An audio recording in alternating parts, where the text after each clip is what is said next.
Hello friends, नमस्कार। Welcome back my channel target teacher job. मैं प्रियंका स्वागत करती हूँ आप सभी का आपके अपने चैनल टारगेट टीचर जॉब में। दोस्तों, अगर अभी तक आपने हमारे चैनल को सब्सक्राइब नहीं किया तो प्लीज़ सब्सक्राइब कर लीजिए और बेल आइकन बटन को प्रेस कर लीजिए, जिससे हमारे सभी वीडियो की नोटिफिकेशन आपको मिल सके। तो दोस्तों, आज हम बीएड द्वितीय वर्ष प्रथम प्रश्न पत्र शिक्षण के सिद्धांत एवं विधियाँ पढ़ने जा रहे हैं और इसके अंतर्गत हम देखेंगे आपका लेक्चर नंबर 23। तो चलिए देखते हैं क्वेश्चन। यहाँ पे 22 है, अनुदेशनात्मक उद्देश्यों के महत्व का वर्णन कीजिए, जो आपका डीडी यूनिवर्सिटी 2019 में पूछा हुआ क्वेश्चन है। उत्तर देखते हैं। अनुदेशनात्मक उद्देश्य के बिना शिक्षण कार्य अधूरा सा प्रतीत होता है।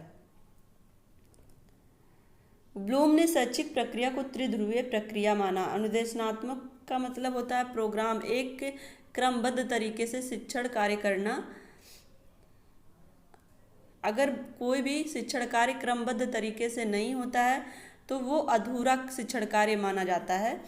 और ब्लूम ने शैक्षिक प्रक्रिया को त्रिध्रुवीय प्रक्रिया माना है, जिसमें शिक्षक, विषय वस्तु और शिक्षार्थी सक्रिय होते हैं। मतलब यहाँ पे शिक्षक, शिक्षार्थी और विषय वस्तु यानी पाठ्यक्रम या विषय वस्तु जिसको हम कहते हैं, ये तीनों ही सक्रिय होते हैं। शिक्षार्थी को शिक्षण क्रियाओं द्वारा शैक्षिक उद्देश्यों को प्राप्त करने के लिए अधिगम के अनुभव प्रदान किए जाते हैं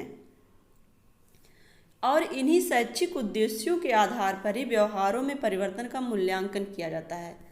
दोस्तों, शिक्षार्थी यानी कि छात्र को पाठ्य वस्तु के माध्यम से पाठ्य वस्तु का अधिगम कराया जाता है और उस अधिगम को कराने के बाद जो भी व्यवहार परिवर्तन होता है उसका शिक्षक के द्वारा मूल्यांकन किया जाता है। अतः हम कह सकते हैं कि शिक्षण या अधिगम का आधार अनुदेशनात्मक उद्देश्य ही होता है। इनका निम्नलिखित महत्व है। तो इस तरह से हम कह सकते हैं कि जो भी शिक्षक के द्वारा शिक्षण कार्य किया जाता है या जो भी अधिगम का आधार होता है, सीखने का जो भी आधार होता है, वो एक अनुदेशनात्मक होता है। ये एक प्रोग्राम के तहत होता है और उसके एक उद्देश्य होता है और उस उद्देश्य का क्या महत्व है वो हम आगे देखते हैं। यह उद्देश्य शिक्षण और अधिगम के लिए नीति निर्धारण में सहायक होते हैं। क्या क्या नीतियाँ होनी चाहिए शिक्षण के लिए, ये उद्देश्य सहायक होते हैं। नंबर 2 देखते हैं। विशिष्ट उद्देश्य शिक्षण कार्य को सही दिशा प्रदान करते हैं। नंबर 2 आपका विशिष्ट उद्देश्य शिक्षण कार्य को सही दिशा प्रदान करते हैं। मतलब यहाँ पे जो बहुत ही ज़्यादा महत्वपूर्ण उद्देश्य होते हैं वो शिक्षण कार्य को सही दिशा प्रदान करते हैं। कोई भी शिक्षण कार्य शिक्षक के द्वारा शिक्षण उद्देश्य के तहत ही किया जाते हैं और इस उद्देश्य का जो क्रम होता है वो उस क्रम के आधार पर ही आगे बढ़ते हैं और वो अपनी सही दिशा को प्राप्त होते हैं।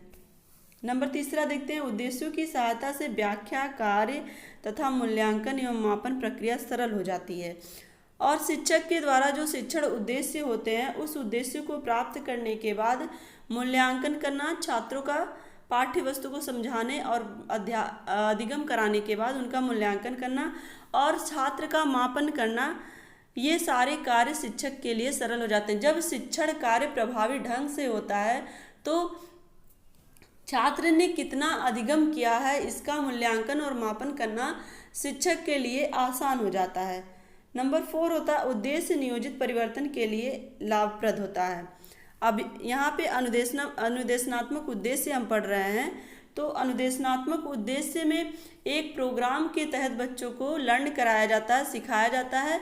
तो उस योजना के तहत, नियोजित उद्देश्य के तहत जो परिवर्तन होता है छात्रों में वो एक लाभदायक परिवर्तन होता है। कहने का सेंस ये है कि छात्र उस पाठ्य वस्तु को अधिगम करते हैं और उसमें अपना एक व्यवहार परिवर्तन करते हैं जो शिक्षक को पूर्णतः दिखाई देता है।